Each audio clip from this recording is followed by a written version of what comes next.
The estate sits on 377 acres in the Virginia countryside, 25 miles from Washington.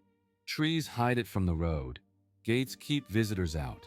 For decades, this property held secrets the Kennedy family couldn't afford to let escape. Not the Hyannisport compound where photographers captured sailboats and touch football. Not the Palm Beach mansion where presidents wintered. This was different. This was the place where the darkness lived behind closed doors. They called it Hickory Hill's legacy is complicated by the fact that the tragedies continued long after the family left. David's death in 1984 happened in Florida, not Virginia. But his addiction began at Hickory Hill. The patterns that killed him were established there. The inability to process grief, the family's refusal to acknowledge pain, the easy access to substances, all of that started during the Hickory Hill years. Michael's death in 1997 happened on a ski slope in Colorado. But the recklessness that killed him was Kennedy tradition, learned at estates like Hickory Hill, where competition and physical risk-taking were valued above safety. Where playing football while skiing seemed like fun rather than dangerous. Where pushing boundaries was celebrated rather than questioned. The surviving Kennedy children from Hickory Hill have tried to make meaning from their suffering. Several became activists for various causes. Carrie focuses on human rights. Robert Jr. works on environmental issues. Rory makes documentaries about social justice. They've channeled their pain into work that helps others, trying to create something positive from the dysfunction that defined their childhood. But the work doesn't erase what happened. The activism doesn't heal the trauma. The Kennedy children from Hickory Hill remain damaged by what they experienced there, even those who've built successful adult lives. The estate took something from them that can't be recovered. The property's physical transformation mirrors the family's emotional reality. The original 377-acre estate has been subdivided into multiple properties. The unified Kennedy kingdom has been broken into pieces, sold to different owners, serving different purposes. Just as the Kennedy family itself fractured after Bobby's death, scattered across the country, no longer unified by shared purpose or location. The main house still stands, but it's been renovated so extensively that little remains of what Bobby and Ethel created. New owners have imposed their own style, their own priorities. The rooms where Kennedy children grew up have been reconfigured. The study where Bobby worked has been converted to different use. The estate has been sanitized of its Kennedy past as much as possible. Perhaps that's what new owners wanted. To live in the property without constantly confronting its history. To make Hickory Hill their own rather than living in the Kennedy shadow. But the history persists whether acknowledged or not. The estate will always be the place where Robert Kennedy lived and where his children began their tragic declines. Local residents in McLean remember the Kennedy years at Hickory Hill. Some recall the excitement of having the Attorney General and later a presidential candidate living nearby. Others remember the chaos, the noise, the constant activity. Some remember seeing Kennedy children around town and thinking they seemed troubled even then, that something wasn't quite right despite the public image. The Secret Service agents who guarded Hickory Hill during Bobby's time as Attorney General and presidential candidate saw more than they were allowed to say. They witnessed family arguments, saw the drinking, noticed the older children's behavior, but they maintained professional silence, as they were required to do. Their observations about what really happened at Hickory Hill remain largely unshared. The staff who worked at the estate, the housekeepers and cooks and groundskeepers who maintained the property and cared for the children, they knew the full truth. They saw the daily reality behind the public image.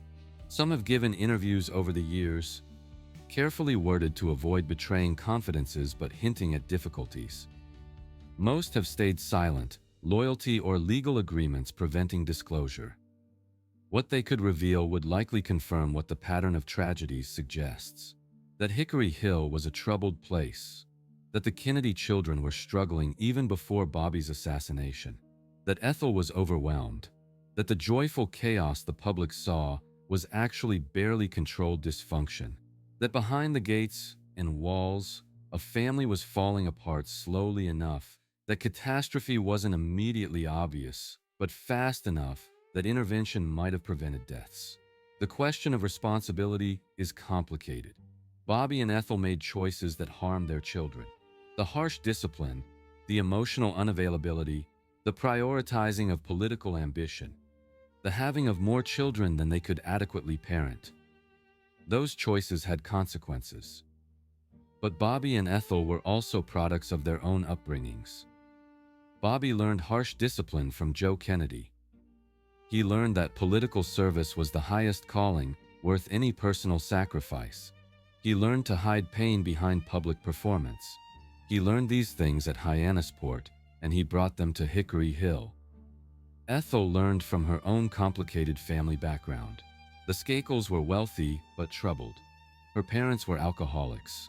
She grew up with dysfunction that was ignored and denied. When she married Bobby and created her own family at Hickory Hill, she replicated those patterns unconsciously. The drinking, the denial, the refusal to acknowledge problems until they became catastrophic. The broader Kennedy family culture also shares responsibility. The pressure to maintain the image, to never admit weakness, to keep family problems private. That culture prevented early intervention when the Hickory Hill children started struggling. Robert Jr.'s early arrests should have prompted serious family discussion and professional help. Instead, lawyers were hired to minimize consequences, and the underlying problems were ignored. David's obvious emotional trauma after watching his father's assassination should have resulted in therapy, medication, intensive support. Instead, he was expected to carry on, to be strong, to represent the family well.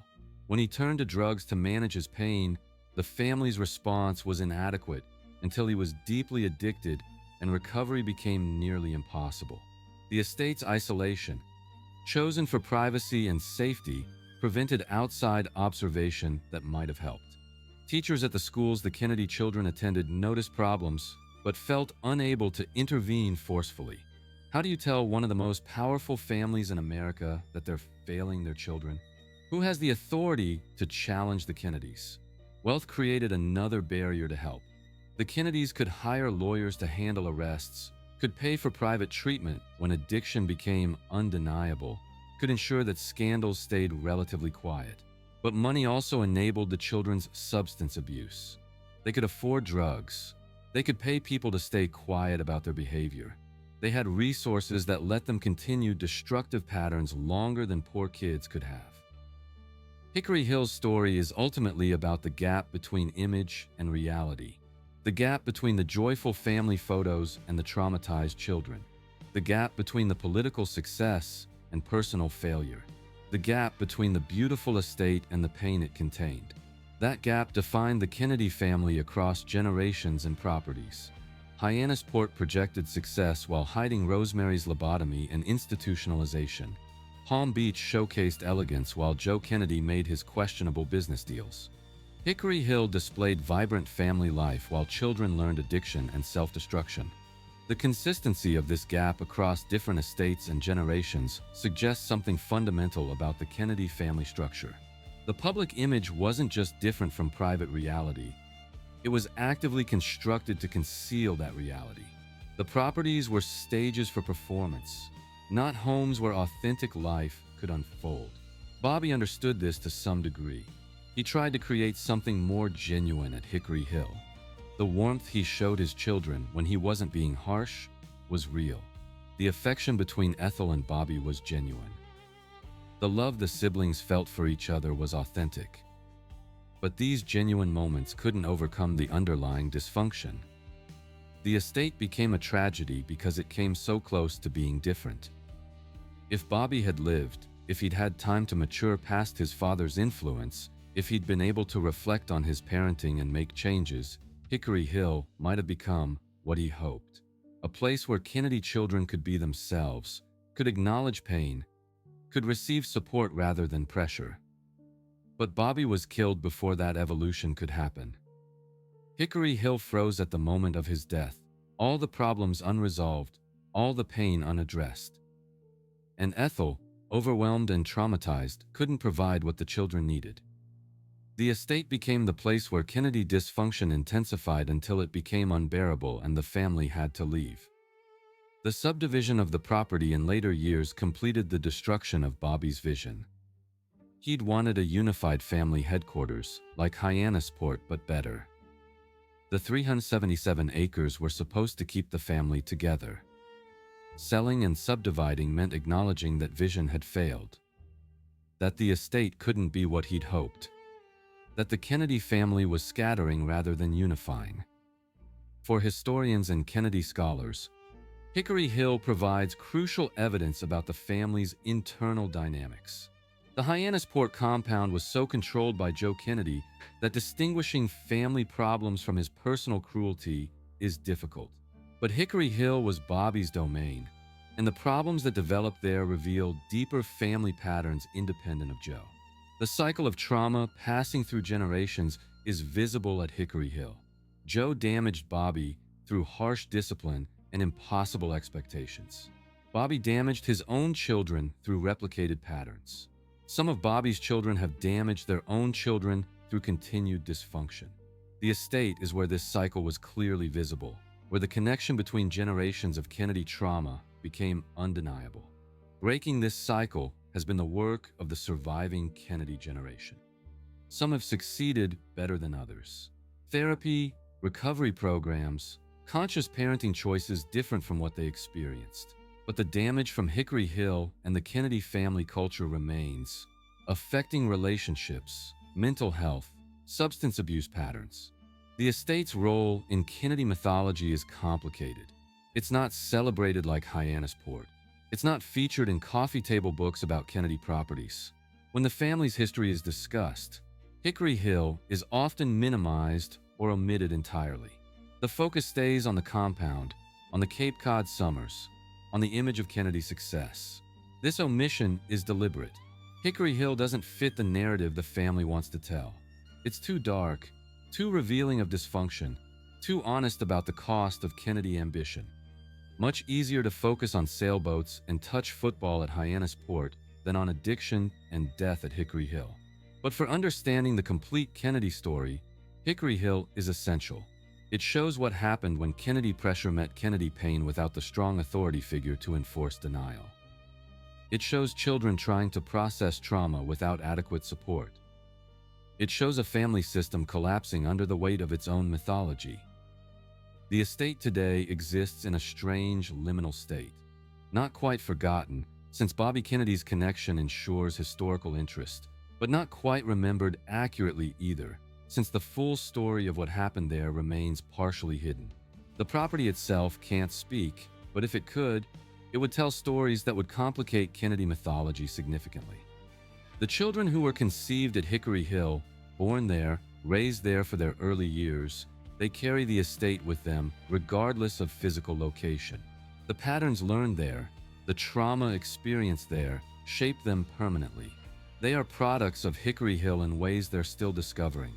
Rory Kennedy, the youngest, born after her father's death, never knew Hickory Hill as her father's home, but she was shaped by its legacy.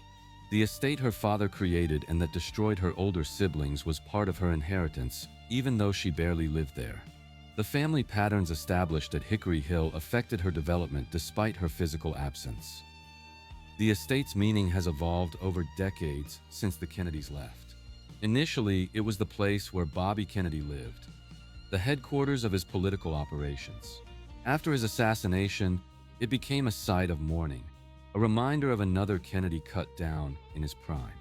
As the children's tragedies unfolded, it became something darker, the place where addiction and dysfunction were seated.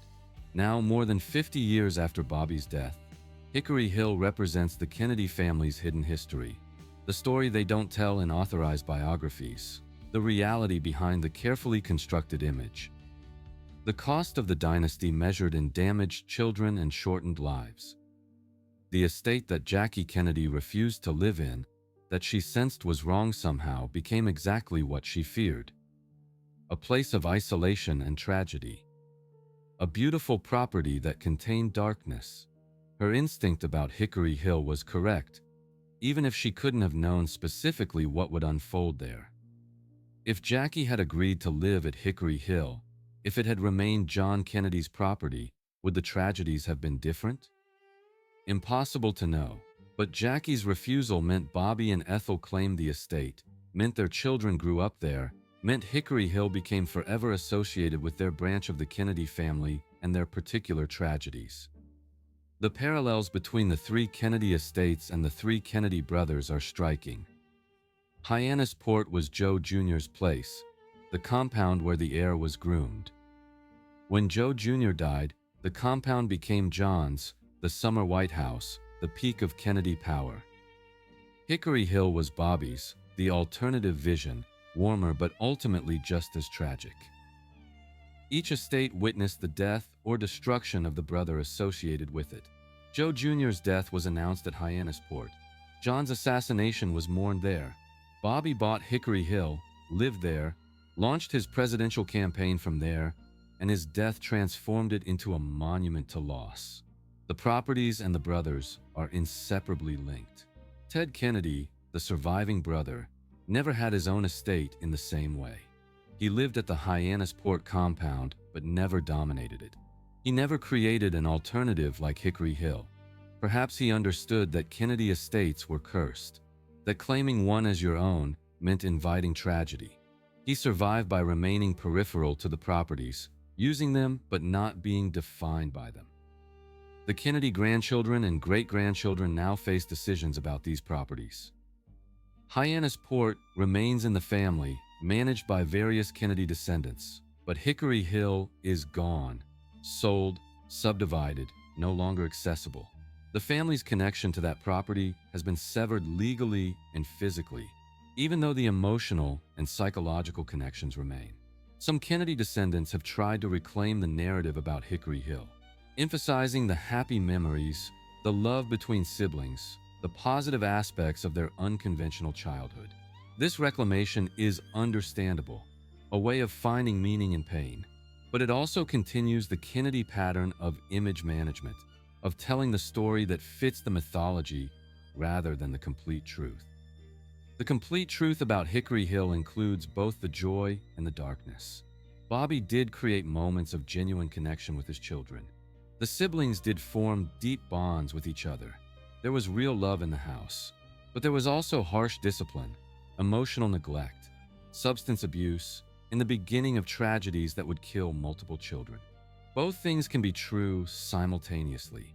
The estate was a place of love and a place of damage. Bobby was a devoted father in moments and a harsh disciplinarian in others. Ethel created vibrant family culture and also failed to protect her children from harm.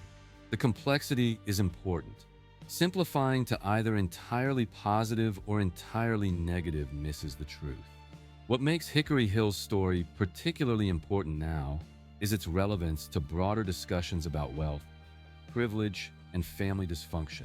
The Kennedys had every material advantage: beautiful estate, unlimited resources, access to the best schools, and opportunities.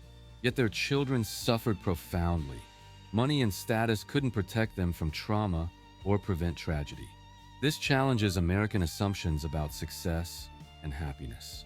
We tend to believe that wealth solves problems, that having enough resources means having a good life. Hickory Hill proves otherwise. The estate had everything and provided nothing that mattered most. The children needed emotional support, healthy parenting, acknowledgement of their pain. They got expensive private schools and lawyers to handle their arrests instead. The estate also reveals the danger of family mythology. The Kennedys believed their own press, believed they were special, believed the rules that applied to other families didn't apply to them. That exceptionalism prevented them from seeking help when problems developed. You don't admit failure when you're supposed to be American royalty. You don't acknowledge that your perfect family is actually struggling. Hickory Hill became the place where that mythology collided with reality. The estate was supposed to showcase Kennedy vitality. Instead, it exposed Kennedy vulnerability. The carefully constructed image cracked there, revealing the damage underneath. The family tried to maintain the facade, but the tragedies made denial impossible. The lasting image of Hickory Hill shouldn't be the joyful photos of children and animals and parties. It should be the empty pool after Bobby's death. The grounds that children wandered alone, getting high because no one was watching. The rooms where addiction took hold while the family looked away. The estate that had to be sold because the memories were unbearable. That image is harder to romanticize than sailboats at Hyannisport or elegant dinners at Palm Beach. But it's more honest. It shows what the Kennedy dynasty actually cost. Not just the assassinations that made headlines, but the quieter tragedies that unfolded behind the gates and walls of estates like Hickory Hill. The Kennedy family built their American dynasty from three main estates: Hyannisport, the training ground; Palm Beach, the Winter Palace; Hickory Hill, the alternative vision. Each property was supposed to showcase success, to demonstrate Kennedy power and achievement, to provide stages for the family's rise. Instead, all three became monuments to loss. Hyannisport witnessed telegrams announcing deaths and families gathering in grief. Palm Beach saw Joe Kennedy's stroke and decline. Hickory Hill watched children destroy themselves through addiction and recklessness. The estates built to celebrate the dynasty became the places where it fell apart. Of the three, Hickory Hill is perhaps the most tragic because it represented hope for something different. Bobby wanted to escape the patterns his father established at Hyannisport. He wanted his children to have warmth and affection, along with Kennedy drive and ambition. He tried to create that at Hickory Hill, and for moments he succeeded, but he couldn't overcome the fundamental Kennedy dysfunction. The pressure, the public image obsession, the inability to acknowledge pain. These things were too deeply embedded in family culture. Changing locations couldn't eliminate them. Creating a different kind of estate couldn't prevent the tragedies. So Hickory Hill stands in Kennedy history as the estate that Bobby tried and failed to make different. The place where the next generation of Kennedys learned that their family's problems ran deeper than one harsh father. That the dynasty itself was built on patterns that damaged children regardless of individual parents' intentions.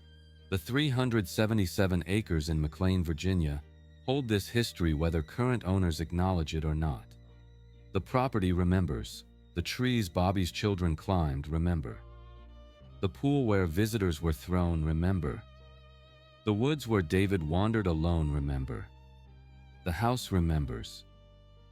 And the surviving Kennedy children who grew up there remember. The estate shaped them, damaged them, gave them memories both beautiful and terrible. They carry Hickory Hill with them wherever they go, the Virginia property that was supposed to be their father's alternative to the Cape Cod compound, but became another place where Kennedy tragedy unfolded. This is the story the Kennedy family tried to hide. Not through active cover-up, but through the same image management they've practiced for generations. Emphasizing the positive, minimizing the negative, protecting the mythology at the cost of truth. But the tragedies became too numerous to hide completely. The estate's story emerged through the pattern of deaths and dysfunction. Hickory Hill reveals what happens when Kennedy ambition meets Kennedy pain in a place where outside observation is limited and family patterns are allowed to run their course unchecked. It shows the dynasty consuming its own children. It demonstrates that the Kennedy curse, if such a thing exists, wasn't about politics or assassination.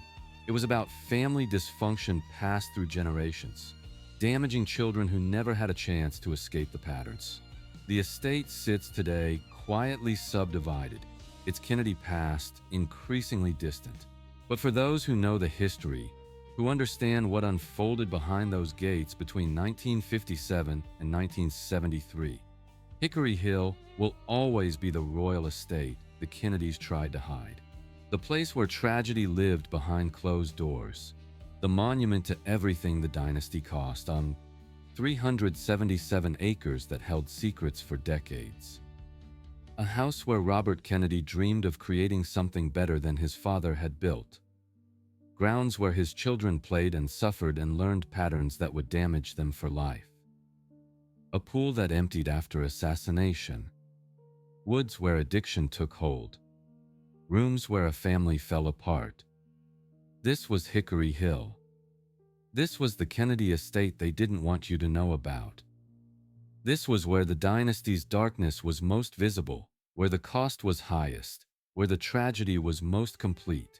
The royal estate where American royalty destroyed itself behind closed doors, while the public saw only carefully managed images of success. The gates are gone now. The property is divided. The Kennedy era is history.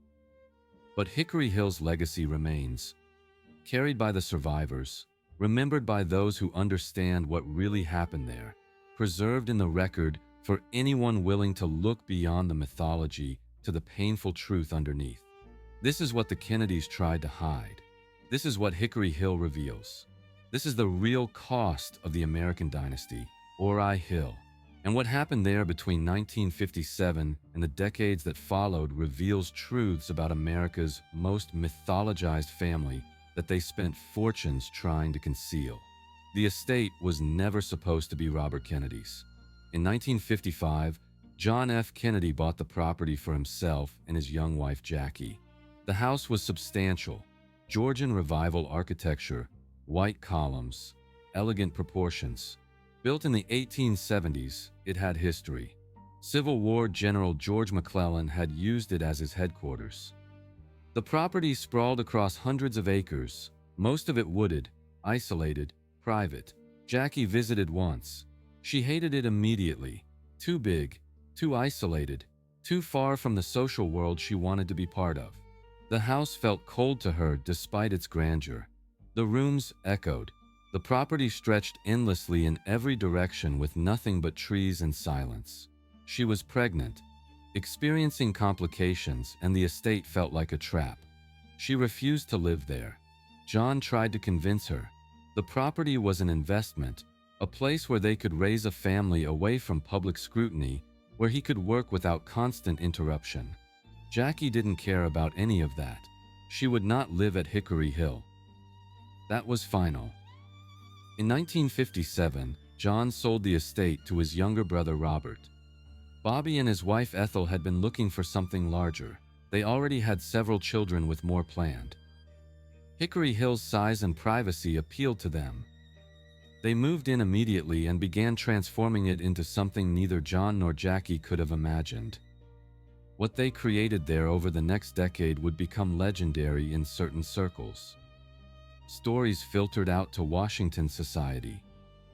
Parties where cabinet members ended up in the pool fully clothed.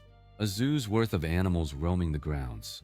Children everywhere, running wild through rooms where military strategy had once been planned. From the outside, it looked like joyful chaos. Inside, something darker was developing. The first thing Robert and Ethel did was fill the house with life. Children multiplied rapidly. Kathleen born in 1951 before they even moved to Hickory Hill. Joseph II in 1952. Robert Jr. in 1954. David in 1955. Mary Courtney in 1956. Michael in 1958. They were already at 6 children when they purchased the estate. They weren't finished. Carrie would come in 1959. Christopher in 1963. Matthew in 1965. Douglas in 1967, Rory in 1968, born 6 months after her father died. 11 children total, raised in a house that was never quiet, never still, never predictable. Ethel Skakel Kennedy was not Rose Kennedy. Where Robert's mother had raised 9 children with rigid Catholic discipline and strict schedules, Ethel embraced chaos.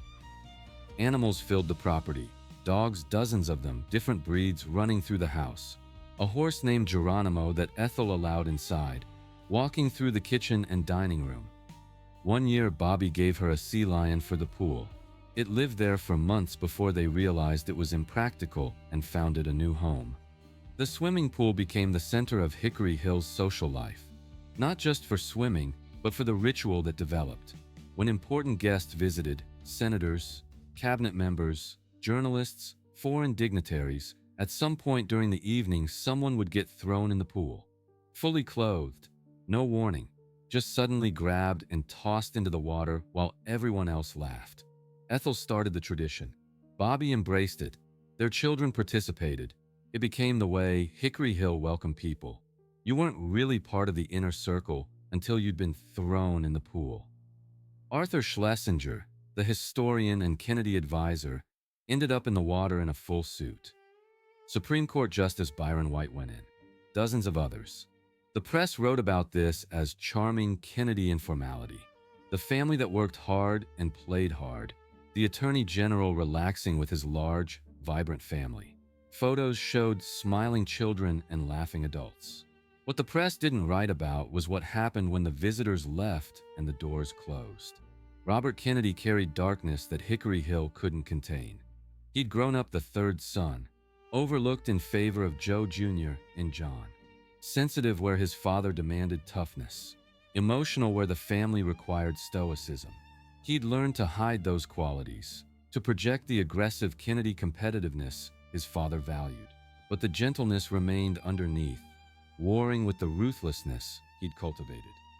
When his brother John became president in 1961, Robert became Attorney General despite having minimal legal experience.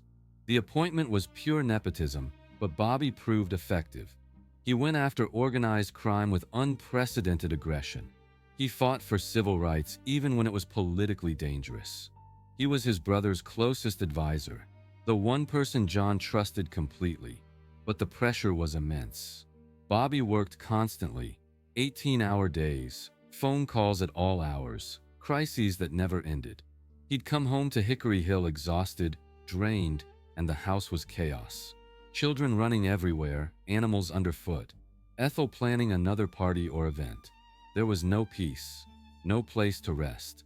The children sensed their father's strain. David, born in 1955, was particularly sensitive.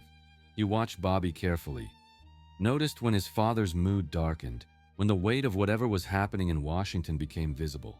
David was quieter than his siblings, more introspective, more easily wounded. Hickory Hill's aggressive atmosphere was hard on him. Robert Jr., born in 1954, was different. More rebellious, more willing to push boundaries. He and his father clashed frequently. Bobby demanded obedience and respect. Robert Jr. resisted, testing limits, acting out. The arguments echoed through Hickory Hill's large rooms. Bobby would lose his temper, yell, sometimes get physical. The discipline was harsh, nothing like the gentle father the public saw in photographs. Ethel tried to maintain order, but 11 children overwhelmed any structure. The younger ones ran wild. Michael and David formed a close bond, getting into trouble together.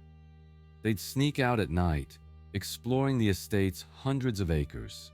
They'd find construction equipment on the property and climb on it. They'd go swimming in the pool after dark without telling anyone. The freedom was intoxicating and dangerous. The estate's size enabled this freedom. 377 acres, mostly wooded. A child could disappear for hours and no one would notice. The main house had multiple levels, dozens of rooms. You could hide anywhere. Privacy was easy despite the family's size. Secrets could be kept. Behind Hickory Hill's joyful public image, fractures were developing. Bobby's drinking increased. He'd always enjoyed alcohol, but now he was using it to manage stress. After dinner, he'd sit in his study with a glass of scotch, then another, then more. Ethel would find him there late at night, drunk, brooding, unreachable. The marriage showed strain. Ethel was pregnant constantly, managing impossible household chaos, dealing with Bobby's moods and absences. Bobby was consumed by work, by his brother's presidency, by the weight of Kennedy expectations. They coexisted, but weren't connecting. The physical intimacy continued, obviously, given the continuous pregnancies. But emotional intimacy was dying. November 22nd, 1963, changed everything. Bobby was at Hickory Hill when he got the call about Dallas. His brother, the president, had been shot. Bobby stood in his study holding the phone, listening to updates. Critical condition, then dead. John was gone. Bobby collapsed. Not physically, but internally. The brother he'd served, protected, advised, was murdered. Bobby blamed himself. He'd been Attorney General. He'd gone after organized crime and made powerful enemies. He'd pursued investigations that angered dangerous people. In his mind, his actions had led to John's death. He retreated to Hickory Hill and hid. For weeks, he barely left the property. He'd walk the grounds alone for hours, disappearing into the woods. Ethel and the children tried to reach him, but he was unreachable. The darkness that had always been beneath the surface consumed him. The children were traumatized. David was 8 years old. He'd adored Uncle Jack. Now Uncle Jack was dead and his father had disappeared emotionally. David started having nightmares. He'd wake up screaming. Ethel would comfort him, but nothing helped. The nightmares continued for years. Robert Jr. watched his father's breakdown and became angrier. He was 9, old enough to understand something terrible had happened, young enough to not know how to process it. His behavior worsened. He fought with siblings, destroyed property, defied teachers at school. Hickory Hill became the place where he could act out without immediate consequences. The estate that had been vibrant became somber. The pool sat empty. The parties stopped. Animals still roamed the property, but no one paid attention to them. The house felt haunted, not by ghosts, but by grief that had no outlet. Bobby eventually emerged from his depression enough to function. He resigned as Attorney General in 1964, ran for Senate from New York, won. But he was changed. The ruthlessness that had defined his work as Attorney General was gone, replaced by something softer, more empathetic. He started caring about poverty, about marginalized communities, about injustice in ways he hadn't before. But at home, at Hickory Hill, he was harder. The grief made him less patient with his children, more likely to explode over small infractions. The physical discipline increased. Bobby had been raised with corporal punishment, and he used it on his own children. Spankings, sometimes beatings. The older boys particularly bore the brunt of this. Robert Jr. rebelled more, which led to harsher punishment, which led to more rebellion. Ethel enabled this. She believed in traditional discipline. She'd grown up wealthy, but with strict parents. Children needed firm guidance. When Bobby punished the children, she supported him. When the children complained about unfair treatment, she dismissed them. This was how families worked. This was normal. The younger children watched and learned to stay quiet. Carrie, Christopher, Matthew, Douglas, they learned that expressing emotions led to punishment, that showing weakness was dangerous, that the only safe response was to smile and pretend everything was fine. The Kennedy family pattern, trained at Hyannisport decades earlier, was repeating at Hickory Hill. By 1967, Bobby was considering running for president. The Vietnam War was tearing the country apart. Lyndon Johnson, who'd become president after John's assassination, was failing.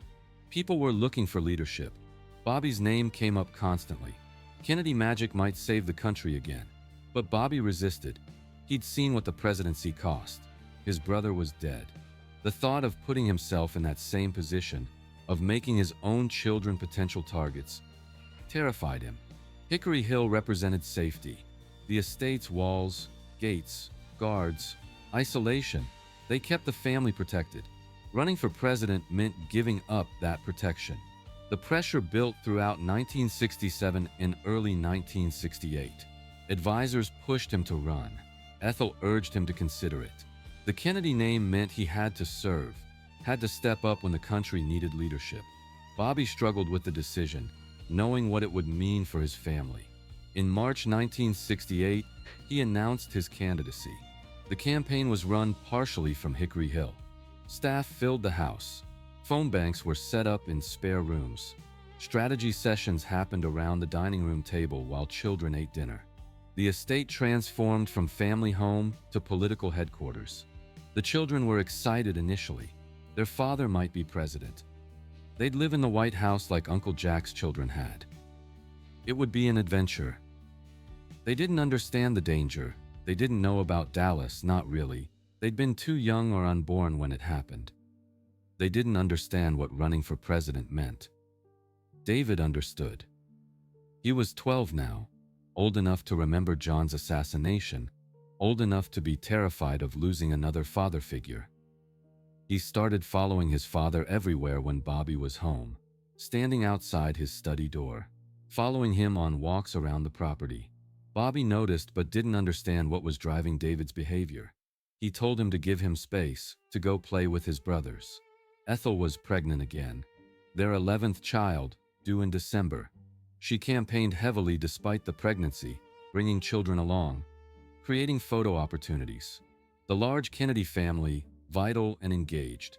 Images from Hickory Hill showed happy chaos, children running on the lawn, Bobby throwing a football. The estate projected the Kennedy image perfectly. But inside the campaign operation at Hickory Hill, people were worried. Bobby was receiving threats, letters promising violence, warnings about assassination attempts. Security was increased at the estate. More guards, more patrols, more restrictions on the children's freedom.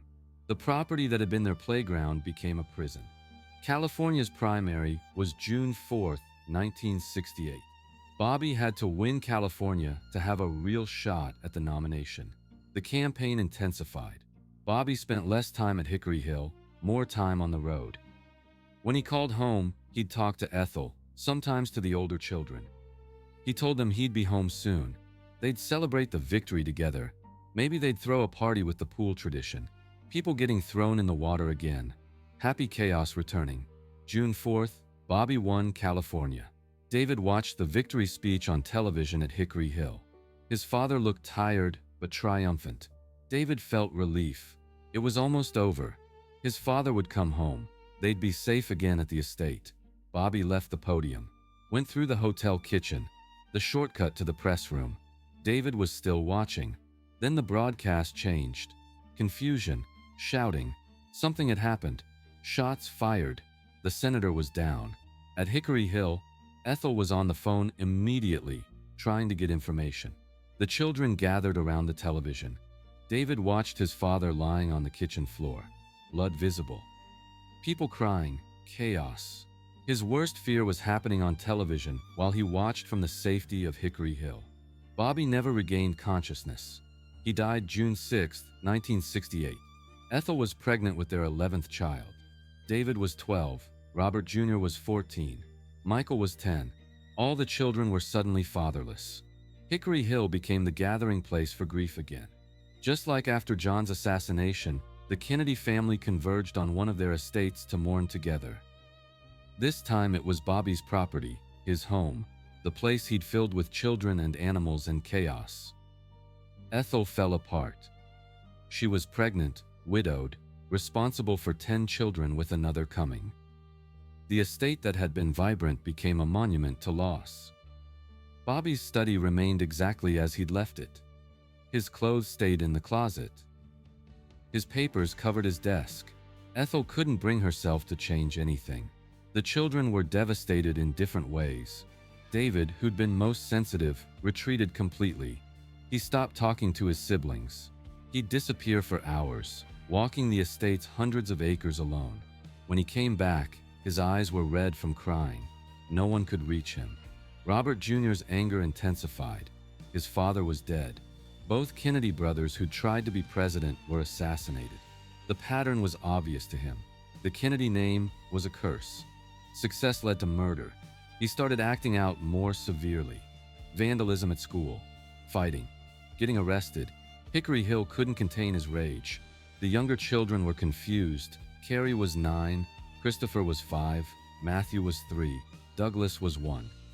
They didn't fully understand that their father was never coming home. Ethel tried to explain, but how do you explain assassination to children that young? How do you tell them their father was murdered because of his last name?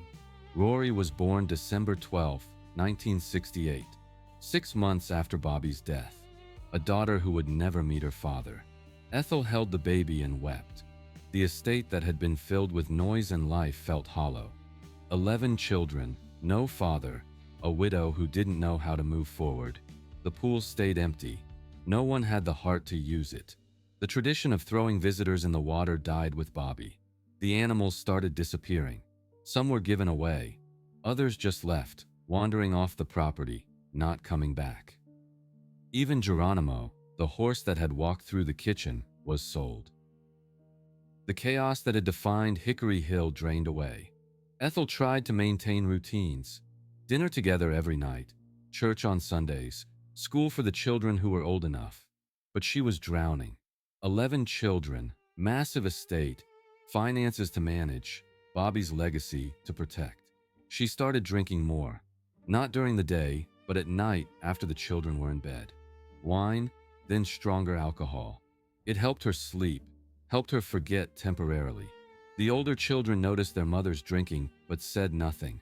They were doing their own escaping. David discovered drugs at 14. Marijuana initially, then harder substances. He'd get high in his room or out in the estate's woods where no one would find him. The drugs numbed the pain better than anything else. Robert Jr. followed his brother into substance abuse, pills, alcohol, cocaine when he could get it. By 16, he had a serious drug problem. He was getting arrested regularly.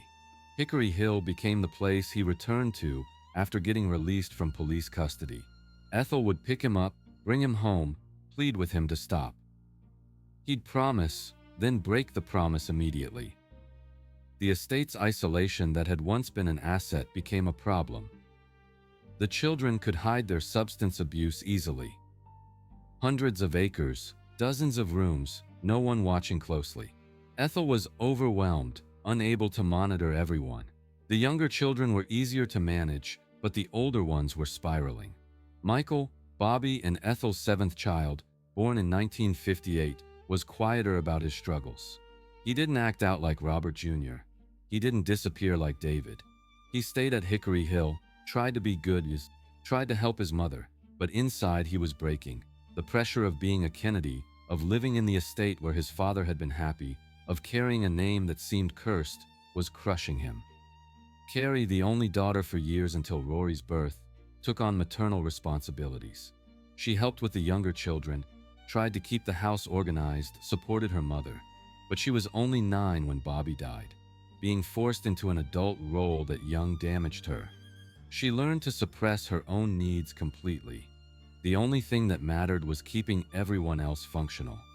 Hickory Hill became known in Washington circles as the tragic estate. People whispered about what was happening there. The Kennedy children running wild, Ethel's drinking, the decline from vibrant political headquarters to House of Broken People. But no one intervened. The Kennedy name still carried weight. You didn't interfere with Kennedy family business. The 1970s brought more darkness. David's drug addiction worsened dramatically. He was using heroin by age 16.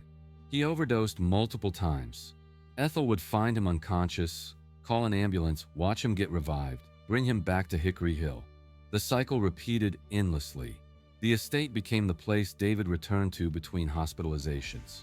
Robert Jr.'s arrests continued.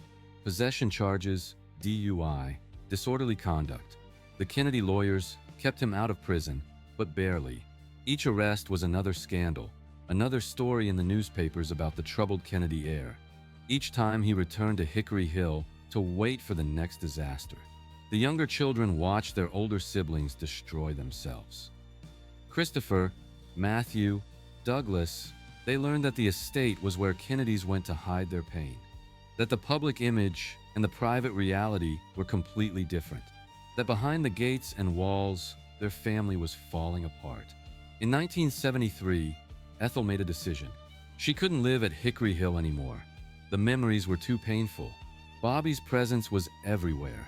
His study, his clothes, his papers, the rooms where they'd raised their children together. She needed to escape. She sold the estate. A McLean businessman bought it for just under $1 million. The Kennedy era at Hickory Hill ended after 16 years. The property that had been synonymous with Bobby Kennedy, that had hosted cabinet members and Supreme Court justices and journalists, that had been command center for a presidential campaign, was no longer Kennedy property. The family scattered. Ethel bought a smaller home in McLean, still in Virginia, but nothing like Hickory Hill. The children who were adults moved out. The younger ones stayed with Ethel, but something was broken that couldn't be fixed. Leaving Hickory Hill didn't heal the trauma. It just removed the physical reminder. David continued his downward spiral. In 1984, he was found dead in a hotel room in Palm Beach, drug overdose. He was 28 years old. The sensitive boy who'd watched his father's assassination on television, who'd walked Hickory Hill's acres trying to process grief he was too young to understand, died alone with a needle in his arm. Michael seemed to be doing better. He'd gotten married, had children, worked in Boston running a nonprofit. But in 1997, he was playing football on a ski slope in Aspen, a Kennedy family tradition.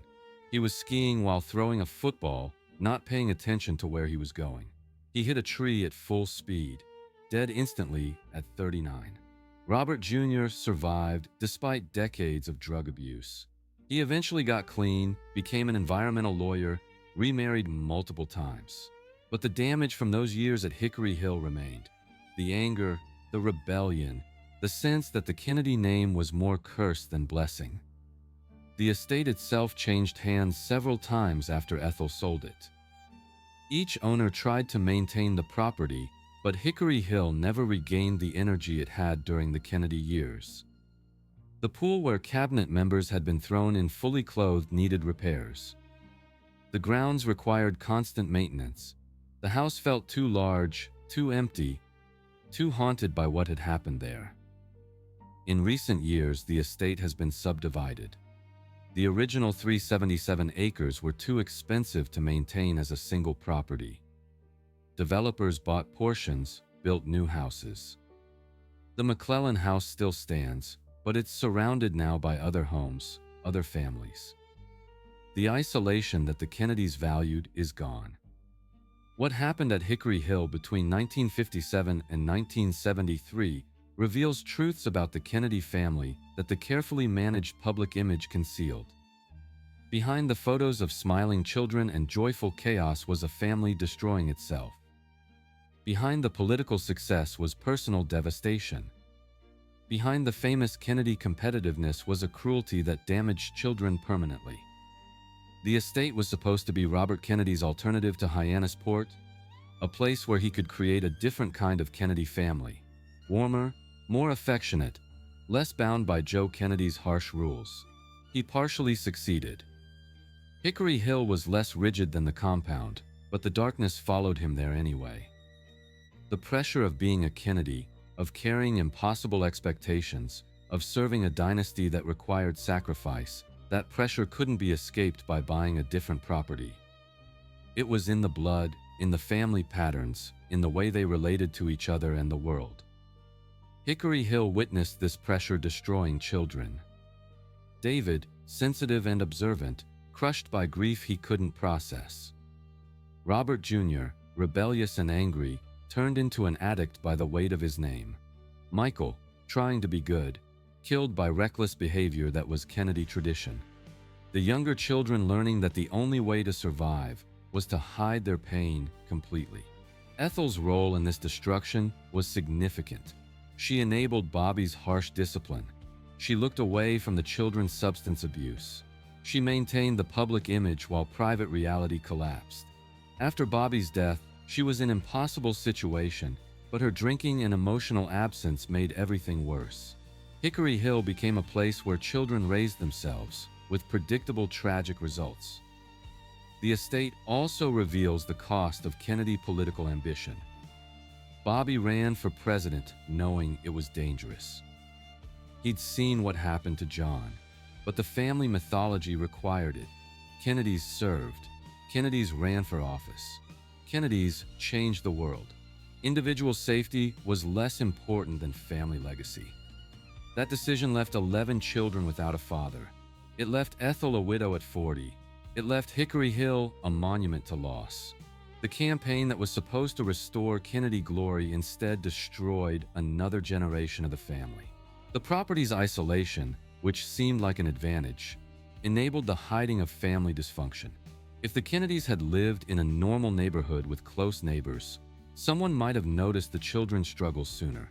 Someone might have intervened when David started using heroin at 14.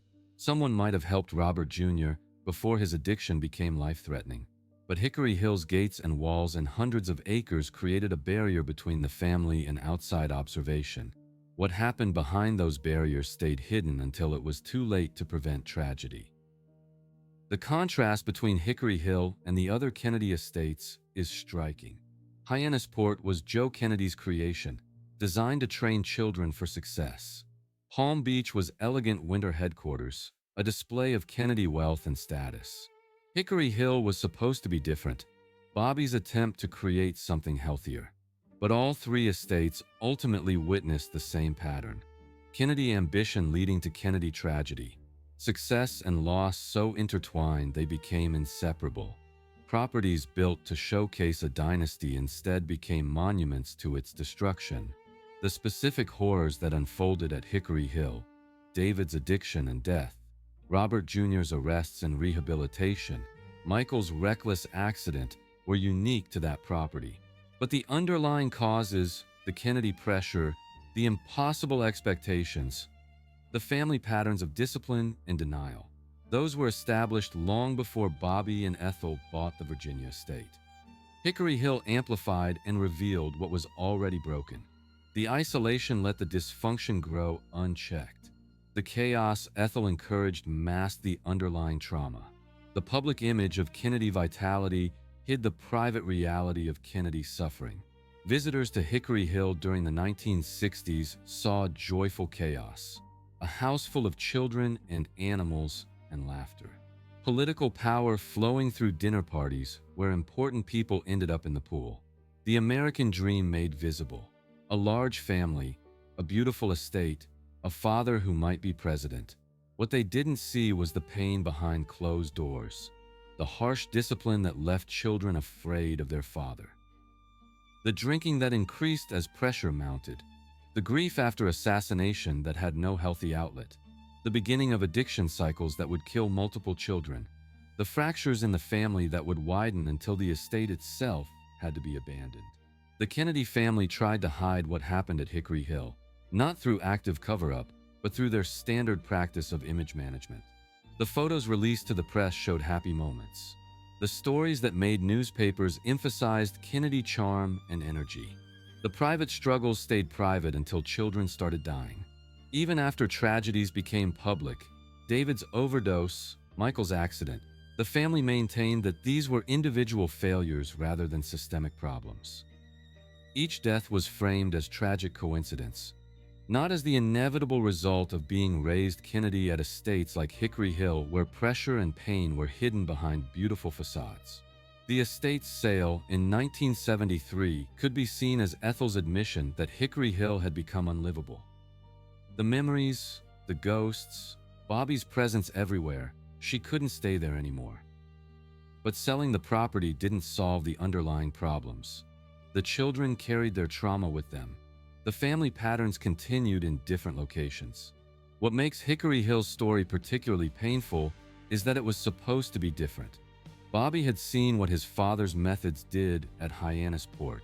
He'd experienced Joe Kennedy's cruelty firsthand. He wanted something better for his own children.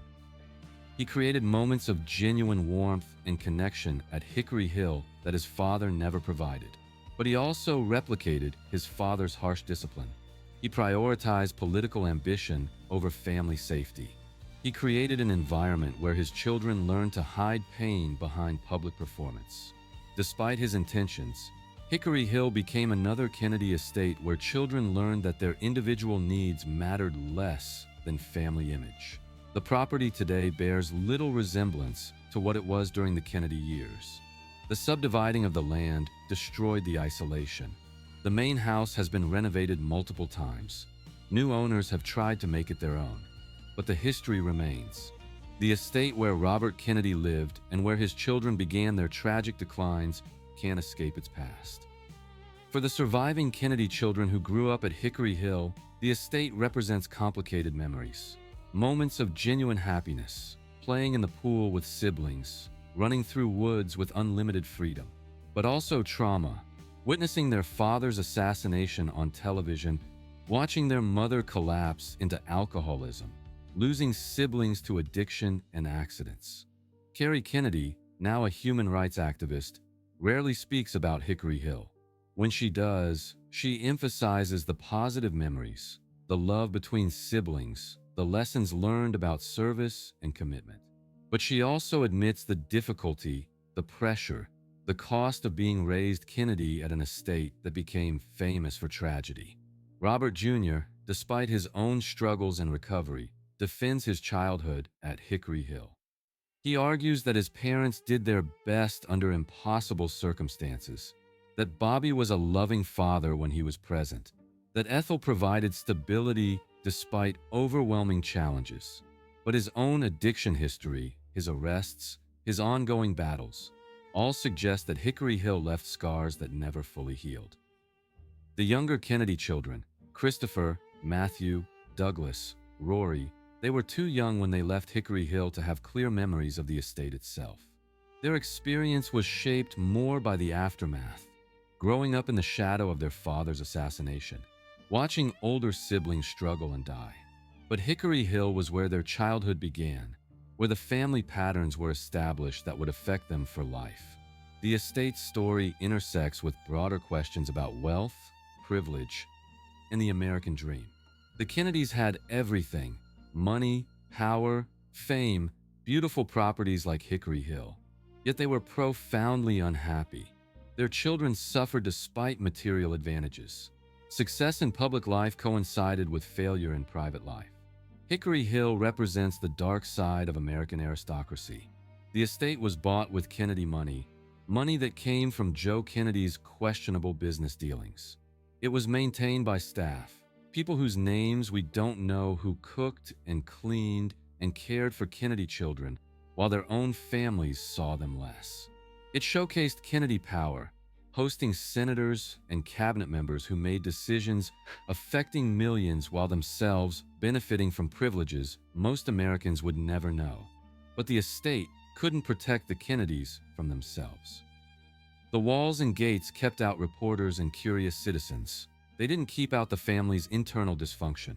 Money couldn't prevent Bobby's assassination or David's addiction or Michael's accident. Privilege couldn't save the children from trauma. In many ways, Hickory Hill's story is more revealing than Hyannis Port's. The compound was Joe Kennedy's creation, shaped by his values and methods. Everything that happened there reflected his vision and control. But Hickory Hill was Bobby's attempt to create something different, and it failed. That failure demonstrates that the Kennedy family problems ran deeper than Joe's cruelty. Even when the next generation tried to do better, tried to be warmer and more affectionate, the underlying patterns persisted. The pressure to achieve, the inability to show weakness, the prioritizing of public image over private well-being. These things were so deeply embedded in Kennedy family culture that changing locations couldn't eliminate them. The estate also reveals the limits of romantic narratives about large families. 11 children sounds impressive, and the photos of the Kennedy siblings together are touching. But the reality was that Ethel and Bobby couldn't adequately parent that many children. Resources, including emotional attention, were spread too thin. Children raised themselves and each other, with older siblings trying to care for younger ones while dealing with their own trauma. The chaos that seemed charming to outsiders was actually neglect. Children wandering hundreds of acres unsupervised, teenagers accessing drugs and alcohol easily. Young people learning that the only way to get parental attention was through crisis. Hickory Hill's size in isolation enabled this neglect. If the family had lived in a smaller house with closer neighbors, the dysfunction might have been noticed sooner. The property's connection to the Civil War adds another layer of meaning. George McClellan, the general who'd used the house as headquarters, was himself a controversial figure. Brilliant organizer, but cautious commander, he preserved the Union Army, but frustrated Lincoln with his reluctance to engage. He was eventually removed from command and ran against Lincoln for president in 1864. There's a parallel to Bobby Kennedy. Brilliant, committed to important causes like civil rights, but also ruthless and willing to use questionable methods. Loved by many, distrusted by others. Both men used Hickory Hill as their headquarters. Both left complicated legacies. The estate witnessed American history being made. During Bobby's time as Attorney General, decisions about civil rights enforcement were discussed at Hickory Hill. Strategy for dealing with organized crime was planned there. During the 1968 presidential campaign, the future direction of the Democratic Party was debated in those rooms. Important moments in American history unfolded at an estate that was simultaneously the site of family dysfunction and tragedy. This intersection of public importance and private suffering defines the Kennedy experience. They shaped American politics and culture. They inspired millions. They championed causes that helped people. And they destroyed their own children through pressure and neglect and the refusal to acknowledge pain. Hickory Hill crystallizes this contradiction. The estate where a potential president lived and worked. The estate where his children learned addiction and self-destruction. Both things true simultaneously. Both part of the Kennedy story. The family's sale of the property in 1973 marked the end of an era. No Kennedy has owned Hickory Hill since. No Kennedy estate has replaced it as a headquarters for that branch of the family. The Hyannisport compound remains, passed down through generations. But Bobby's estate, the place he tried to make his own, was abandoned. That abandonment might be the most honest thing the Kennedy family did regarding Hickory Hill, acknowledging, through action if not words, that the estate had become unlivable, that the memories were too painful, that staying would mean continuing to confront what had been lost and damaged there. But leaving didn't solve the problems. The patterns established at Hickory Hill continued in new locations. The Kennedy children carried their trauma into adulthood. The family dysfunction adapted but didn't disappear. Selling the estate just meant the tragedies would unfold somewhere else. For those who study the Kennedy family, Hickory Hill matters because it challenges the mythology. The compound at Hyannisport fits the Kennedy narrative, the training ground where future leaders learn to compete and win. Hickory Hill doesn't fit. It's where the dynasty's weaknesses were exposed, where the cost of Kennedy ambition became visible in damaged children and broken lives. The estate represents the Kennedy family trying and failing to escape their own patterns. Bobby wanted something different from what his father had created. He achieved moments of genuine warmth and connection, but he couldn't escape the fundamental Kennedy imperative that public success mattered more than private well-being, that the family's image was more important than individual children's needs.